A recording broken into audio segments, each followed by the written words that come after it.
ശരിക്കും പറഞ്ഞിട്ടുണ്ടെങ്കിൽ differently abled ആയിട്ടുള്ള കുട്ടികളുടെ പാരൻസും കുറച്ചും കൂടെ ഡിഫറെൻ്റ് ആയിരിക്കും, അടിപൊളി ആയിരിക്കും എന്ന് ഞാൻ പലപ്പോഴും കേട്ടിട്ടുണ്ട്. നേരത്തെ വീഡിയോയിൽ പറഞ്ഞ പോലെ ജനിച്ചതിന് ശേഷം കുട്ടീനെ കാണണോ എന്നുള്ള ചോദ്യത്തിന് മുമ്പിൽ എൻ്റെ ഉപ്പ പറഞ്ഞിരുന്നു, എൻ്റെ മോളല്ലേ എനിക്ക് കാണണ്ടേന്ന് ചോദിച്ചു.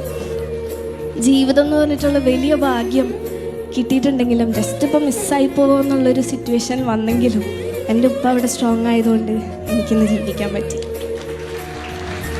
ഇന്ന് ഞാൻ എന്തായിട്ടുണ്ടോ ആ ഒരു നിലയിലെത്തിയതിന് എൻ്റെ ഉമ്മാക്കും ഉപ്പാക്കും ഇത്താത്താക്കും ഭയങ്കര വലിയൊരു പങ്കുണ്ട്. മറ്റൊരു കാര്യം കൂടെ പറയാനുണ്ടായിരുന്നു. എൻ്റെ കല്യാണം ഈ അടുത്താണ് കഴിഞ്ഞത്. അപ്പോൾ എൻ്റെ ഹസ്ബൻഡ് ഹാജി എന്നാണ് പേര്.